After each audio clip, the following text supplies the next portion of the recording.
அடுத்த பரம்பொருள் masters online வகுப்பை வந்து அறிமுகப்படுத்துகிறோம். 3 மாத வகுப்பு இது.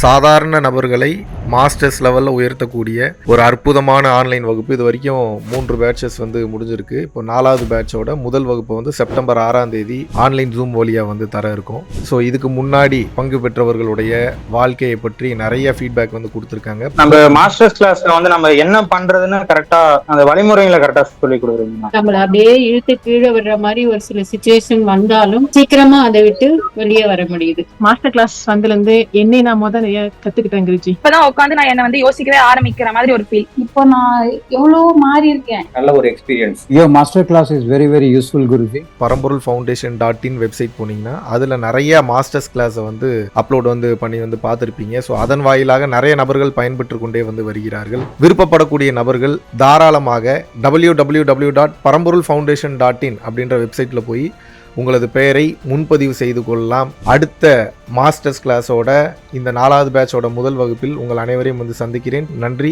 வணக்கம். குருவே சரணம். அனைவருக்கும் வணக்கம். நார்சிசிஸ்டிக் பிஹேவியரை பற்றி கடந்த டிஃப்ரெண்ட்டான 2 வீடியோஸில் வந்து பார்த்துருப்பீங்க. நிறையா பேர் வந்து என்ன கேட்டிருந்தீங்கன்னா, எங்களுக்கு அதெல்லாம் நடந்திருக்கு, நாங்கள் எப்படி அதிலேருந்து வெளியில் வர்றதுன்னு தெரியல அப்படின்னு வந்து சொல்லியிருந்தீங்க. நான் அந்த வீடியோவில் ரொம்ப தெளிவாக வந்து சொல்லியிருந்தேன். நார்சிசிஸ்டிக் பிஹேவியர்லேருந்து வெளியில் வரணும்னா அதற்குண்டான முடிவை நீங்கள் தைரியமாக எடுக்க வேண்டும். இல்லை இன்றைக்கி தெரிஞ்சிருவாங்க, நாளைக்கு தெரிஞ்சிருவாங்க, நாளான்னைக்கு தெரிஞ்சிருவாருன்னு பார்த்துட்டு இருந்தீங்கன்னா அதனால் பாதிக்கப்பட போவது நீங்கள் தான். ஸோ முதல்ல நீங்கள் என்ன வந்து பிளான் பண்ணணும் அப்படின்னா, அவங்கள வந்து மாற்ற முயற்சி பண்ணவே கூடாது.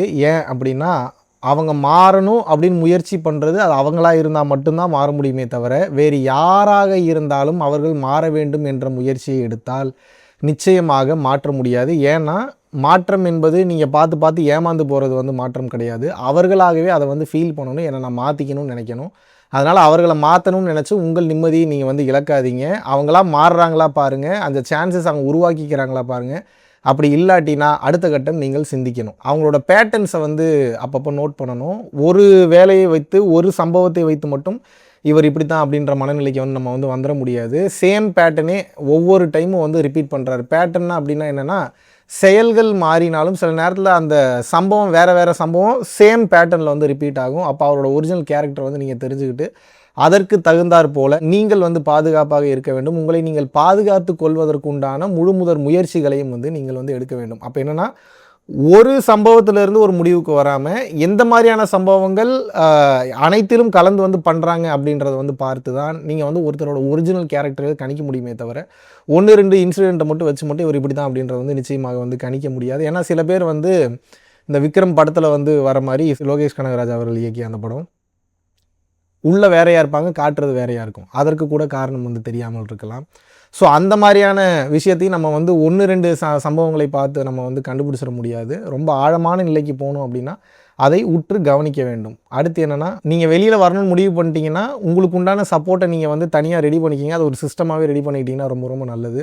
ஏன்னா இத்தனை காலகட்டம் வந்து நீங்கள் வந்து அவரை நம்பி வந்து வாழ்ந்துட்டு இருக்க வேண்டிய சூழ்நிலை வரும். கண்டிப்பாக நீங்கள் வெளியில் வந்து இண்டிபெண்ட்டாகவே வாழ்ந்தாலும் கூட அந்த சப்போர்ட்டிங் என்விரான்மெண்ட், நமக்கு ஏதோ ஒரு ஆத்திர அவசரம், ஏதோ ஒரு லாயர் சப்போர்ட்டு, இல்லை ஏதோ ஒரு லீகல் சப்போர்ட்டு, இல்லாட்டினா வந்து நமக்கு மென்டலி ஏதோ ஒரு சப்போர்ட் தேவைப்படுது, ஒரு ஃபினான்ஷியல் சப்போர்ட் தேவைப்படுது, யார்ட்டையாவது உட்காந்து நமக்கு ஃப்ரீயாக பேசணுன்னாலும் நமக்குன்னு சொல்லி ஒரு தனி வந்து நெட்வொர்க் வந்து இருக்காது, ஒரு தனி ஃபேமிலி சர்க்கிள் இருக்காது. ஏன்னா மொத்த குடும்ப வாழ்க்கையுமே அவங்க தான் நினச்சி வாழ்ந்துட்டுருப்போம். அப்போ வந்து ஃப்ரீயாக மனசு விட்டு பேசுகிறது கூட வேறு ஒரு நபர்கள் வந்து இல்லாமல் இருப்பீங்க. அதனால் அந்த ரிலேஷன்ஷிப்லேருந்து எக்ஸிட் ஆகணும், அந்த நார்சிசம்லேருந்து நீங்கள் எக்ஸிட் ஆகணும்னு வந்து நீங்கள் நினச்சிட்டிங்கன்னா உங்களுக்கான சப்போர்ட் சிஸ்டத்தை க்ரியேட் பண்ணி வச்சுட்டு ஒரு பாதுகாப்பை உருவாக்கி கொண்டு அதுக்கப்புறம் வந்து அதிலேருந்து வெளியில் வர்றது ரொம்ப ரொம்ப ரொம்ப ரொம்ப நல்லது. மெயினாக நீங்கள் வெளியில் வந்தோடனே அந்த சப்போர்ட் சிஸ்டம் என்ன தான் இருந்தாலும் நம்ம அவங்ககிட்ட போய் 24 மணி நேரம் பணம் என்று கேட்க முடியாது. அப்போ ஃபினான்ஷியல் இண்டிபெண்டன்ஸ்ன்றது வந்து நீங்கள் வந்து இந்த பிஹேவியர்லேருந்து சீக்கிரம் எக்ஸிட் ஆகணும்னா உங்களுக்கு அந்த ஃபினான்ஷியல் இண்டிபெண்டன்ஸ்ன்றது ரொம்ப ரொம்ப முக்கியம். ஏன்னா இவ்வளோ நாள் வந்து வேறு ஒருத்தரோட அந்த வருமானத்திலே நம்ம வாழ்ந்து வந்துட்டு இருக்கும்போது ஒரு சில பெண்கள் ஒரு சில ஆண்கள் தனியாகவும் வாழ்கிறாங்க, அவங்கள நான் வந்து பாராட்டுறேன். ஒருவேளை நீங்கள் வந்து ரொம்ப டிபெண்ட்டாக இருந்தீங்கன்னா வெளியே வருவதற்கு நீங்கள் மெயினாக யோசிக்கக்கூடிய இடம் எதுவாக இருக்கும் என்றால், அந்த பண வரவு செலவுக்கு நான் என்ன பண்ணுறது, என்னோடய செலவுகளுக்கு நான் என்ன பண்ணுறேன்ற கேள்வி வரும். அதனால் உங்களுக்காக முடிந்த ஏதோ ஒரு குட்டி பிஸ்னஸோ ஏதோ ஒரு வேலையோ ஒரு ஆப்பர்ச்சுனிட்டியை ரெடி பண்ணி வச்சுட்டு அதுக்கப்புறம் அந்த மாதிரியான ரிலேஷன்ஷிப்லேருந்து வெளியில் வந்தீங்கன்னா அது நிச்சயமாக உங்களுக்கு பாதுகாப்பாக அமையும். கொஞ்ச நாள் வாட்ச் பண்ணுங்கள், அவங்களோட ஆக்டிவிட்டீஸை பாருங்கள். ரொம்ப தப்பாக எந்த இடத்துல போகிறாங்களோ அதெல்லாம் வந்து சுட்டி காட்டுங்க. இந்த மாதிரி இதெல்லாம் எனக்கு பிடிக்கல, இதெல்லாம் மாற்றிக்க, இதெல்லாம் மாற்றலை அப்படின்னா அது எனக்கு செட் ஆகுமா அப்படின்றதும் தெரிலன்னு தைரியமாக உங்கள் சைடு இருக்கக்கூடிய நியாயத்தை நீங்கள் வந்து பேசணும். இப்போ நீங்கள் உங்கள் வீடு இருக்குன்னா அதுதான் ஒரு கோர்ட், அதுதான் வந்து ரூம், உங்கள் மனசாட்சி தான் நீதிபதி. அப்போ வந்து அந்த நீதிபதி என்கின்ற மனசாட்சிக்கு எது சரி என்று படுகிறதோ அதை ரொம்ப ஊண்டிங்காக இல்லாமல், காயப்படுத்துகிற மாதிரி இல்லாமல், ரொம்ப நியாயமாக கூலாக உட்காந்து தைரியமாக முதல்ல பேச கற்றுக்கணும். நீங்கள் பேசுகிறதுக்கே பயப்படுறீங்கன்னு தெரிஞ்சதுன்னா அந்த மாதிரியான கேரக்டர் உங்களை வச்சு எப்படி வேணாலும் ப்ளே பண்ணுறதுக்கு தயார் நிலையில் இருப்பார்கள். அப்போ என்னென்னா உங்கள் சைடு நீங்கள் எது சரின்னு நினைக்கிறீங்களோ அதை அமர்ந்து உட்காந்து அடுத்த டைம் பவுண்ட்ரிஸ் வந்து ஃபிக்ஸ் பண்ணிக்கங்க. இதை நீ தாண்டக்கூடாது, இதுதான் உன்னோட பவுண்ட்ரி, இதை நீ தாண்டிட்ட அப்படின்னா அது வந்து எனக்கு பாதுகாப்பாக இருக்கும் என்ற நம்பிக்கை இல்லைன்றதை ரொம்ப தெளிவாக வந்து நீங்கள் வந்து சொல்லி புரிய வைக்கணும்.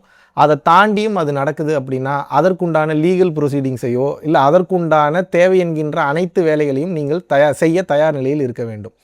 சில நபர்கள் வந்து பெரும்பாலான நபர்கள் வந்து எப்படி வந்து நினைக்கிறாங்க அப்படின்னா, இது தேவையில்லாத பிரச்சனைகளுக்கு கொண்டு போகக்கூடாது, இது நமக்கு நிம்மதி ரொம்ப முக்கியம்னு சொல்லி முன்னாடி ஒரு வீடியோவில் பேசியிருப்பேன்ல, முடிஞ்ச அளவுக்கு சுமூகமாக அமைதியாக ஒரு பிரச்சனையை முடித்து கொள்ள வேண்டும் என்று நினைப்பவர்கள் அவர்களுடன் இறைவன் இருக்கிறார் என்று வந்து அர்த்தம். அப்போ என்னென்னா தேவையில்லாத பிரச்சனைகளில் போய் உங்களோட மன நிம்மதியை வந்து நீங்கள் இழந்துக்காமல் தேவையில்லாமல் கோர்ட்டு கேஸ் இந்த மாதிரி போய் வாழ்க்கையை கெடுத்து கொண்டு இருக்காமல், நீங்கள் ஒரு சில ரிலேஷன்ஷிப்பில் வந்து பார்த்தீங்கன்னா நீங்கள் வந்து விலகி கொள்வதே ரொம்ப ரொம்ப நல்லது. நமக்கு மென்டல் பீஸ் கிடச்சிருச்சுன்னா அந்த மென்டல் பீஸை தவிர ஒரு மிக உயர்ந்த நிலை வந்து உலகத்தில் எதுவும் கிடையாது.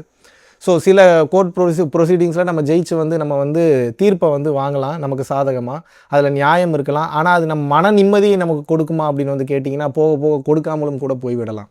ஸோ நீங்கள் எப்படி வந்து புரிஞ்சு வாழணும் அப்படின்னா அவர்கிட்ட பழகும்போது அந்த பவுண்ட்ரிஸை ஃபிக்ஸ் பண்ணிக்கிறது ரொம்ப ரொம்ப நல்லது. அந்த பவுண்ட்ரிஸை அவர் தாண்டாமல் நீங்களும் அந்த பவுண்ட்ரிஸை தாண்டாமல் பழகி வர பாருங்கள். இல்லை அதை தாண்டி முடியலன்னா அடுத்த கட்டம் நீங்கள் சிந்தித்து தான் ஆக வேண்டும். நீங்கள் அதே மாதிரி அந்த ரிலேஷன்ஷிப்லேருந்து வெளியில் வரணும்னு முடிவு பண்ணிட்டீங்கன்னா அந்த எக்ஸிட்டை வந்து ரொம்ப பிளான் பண்ணி வந்து நீங்கள் வந்து செயல்படுத்தணும். காரணம் என்னென்னா அதில் உங்களோட எதிர்காலம் இருக்கலாம், உங்களோட குழந்தைகளோட எதிர்காலம் வந்து இருக்கலாம், இல்லை அவருடைய எதிர்காலம் இருக்கலாம்.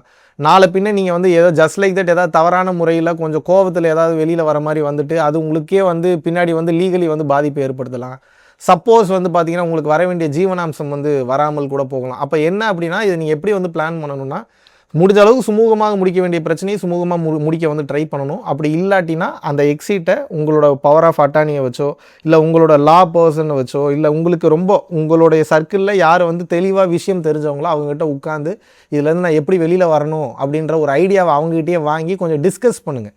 நம்பிக்கையான ஒரு நபரை எப்போதும் நீங்கள் வந்து கூட வந்து இந்த விஷயத்தில் வந்து வச்சுக்கிறது ரொம்ப ரொம்ப நல்லது. அந்த நம்பிக்கையான நபர் உங்களுக்கு வந்து ஜட்ஜ்மெண்ட் இல்லாமல் இருக்கக்கூடிய உண்மையை உண்மையாகவே பேசக்கூடிய நபராக இருந்தார் என்றால் நிச்சயமாக இந்த மாதிரியான ரிலேஷன்ஷிப்பில் இருந்து பிளான் பண்ணி எக்ஸிட் ஆகிறது ரொம்ப ரொம்ப ரொம்ப ரொம்ப சுலபம். ஒன்ஸ் நீங்கள் வெளியே வந்துட்டீங்கன்னா அந்த கில்ட்டே உங்களுக்கு வேண்டாம். ஏன் அப்படின்னா மனம் என்பது குரங்கு போல் இன்றைக்கி தப்புன்னு சொல்லும், மறுபடியும் நாளைக்கு சரின்னு சொல்லும், மறுபடியும் நாளைக்கு சரின்னு சொல்லுறது இன்றைக்கி தப்புன்னு வந்து சொல்லும். அப்போ நீங்கள் என்ன வந்து புரிஞ்சுக்கணுன்னா மனம் இப்படி மாற்றி மாற்றி தான் வந்து பேசிகிட்டு இருக்கோம். ஸோ நான் ஒன்ஸ் வெளியில் வந்துட்டேன்னா வந்ததான் என் வாழ்க்கையை நான் பார்க்க ஆரம்பிச்சிட்றேன். அதை விட்டுட்டு எனக்கு கில்ட் ட்ரிப் ஆகி என்னால் தான் அவர் அப்படி ஆனாரா, ரொம்ப எம்பத்தட்டிக் பர்சனாக இருக்கலாம். பட் வந்து எம்பத்தட்டிக்ன்றது ரொம்ப கிறுக்குத்தனமாக முட்டாள்தனமாக வந்து மாறிவிடக்கூடாது. முதல்ல ஜீவகாருண்யம் அப்படின்றது நம்ம செல்ஃபை முதல்ல நல்லா பார்த்துக்கிறது தான். முதல்ல உங்களுக்கு நீங்கள் எம்பத்தியாக இருங்க. உங்களுடைய ஆன்மாவை, உங்களுடைய உடலை, உங்களுடைய மனதை நீங்கள் வந்து ஹெல்த்தியாக பார்த்து கொள்ள வேண்டிய கடமை இருக்கிறது. பின்பு தான் நீங்கள் மற்றவங்களை நல்லா பார்த்துக்க முடியும். என் ஹெல்த்து எனக்கு நல்ல செல்வ வளம் இருந்ததுனா தான் நான் வந்து உங்கள் எல்லாருக்கும் நான் சப்போர்ட் பண்ண முடியும், உதவி பண்ண முடியும். நானே பிச்சை எடுத்துகிட்டு இருந்தால் உங்களுக்கு நான் பிரார்த்தனை மட்டும்தான் பண்ண முடியுமே தவிர வேறு என்ன பண்ண முடியும் இந்த உலகியல் வாழ்க்கையில். அப்போ என்னென்னா அந்த தன்மையில் நீங்கள் வந்து உங்களுக்குண்டான ஒரு தனி ஒரு குட்டி ராஜாங்கத்தை அமைச்சிட்டு அதுக்கு வந்து பார்த்திங்கன்னா நல்ல ஒரு ஃபினான்ஷியல் ஸ்டெபிலிட்டியோட நீங்கள் வந்து உங்களுக்கு எக்ஸிட்டை வந்து பிளான் பண்ண தெரிஞ்சதுன்னா கில்ட் இல்லாமல் தாராளமாக அந்த ரிலேஷன்ஷிப்லேருந்து நீங்கள் வந்து வெளியில் வரலாம். அதை நினைத்து வருத்தப்பட வேண்டும் என்ற அவசியமே கிடையாது.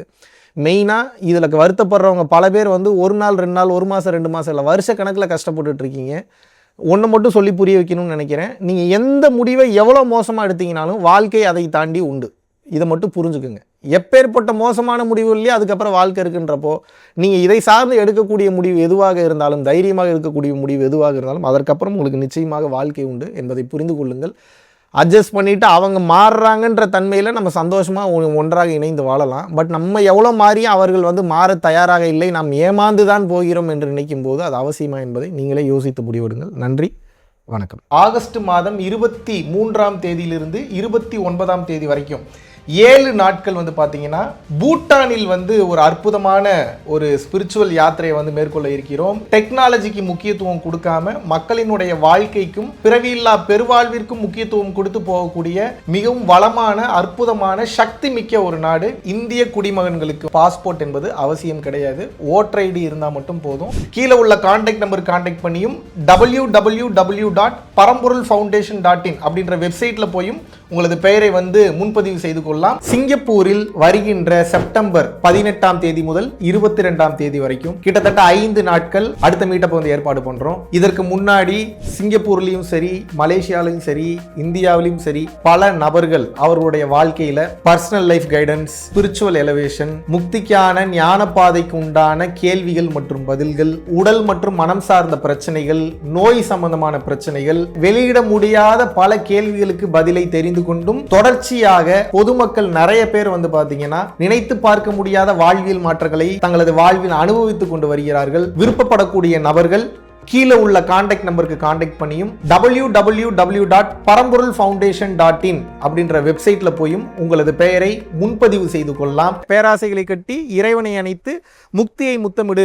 www.guruvinkarunai.com நீங்க போனீங்கன்னா நம்ம புத்தகத்தை வந்து ஆர்டர் பண்ணிக்கலாம். அதுபோக நிறைய ஆர்கானிக் பொருள்களும் வந்து நம்ம வந்து கொடுத்துட்டு இருக்கோம். அதையும் நீங்க வந்து தாராளமாக வந்து நீங்க வந்து பயன்படுத்திக்கலாம். இந்த பிரபஞ்சம் நமக்கு வேண்டும் என்கின்ற பொருள்களை, பிற மனிதர்களை, பிற உயிரினங்களை பல மெட்டீரியல்ஸை பயன்படுத்தி எப்படி வேகமா நம்ம கிட்ட நகர்த்தி கொண்டு வருது அப்படின்ற அந்த ரகசியத்தை வந்து அதில் வந்து தெளிவாக பரம்பொருள் அறக்கட்டளை நடத்துகின்ற தினசரி அன்னதானம் மற்றும் இதர நற்காரியங்களுக்கு நீங்கள் உங்களது பங்களிப்பை தாராளமாக செலுத்தலாம்.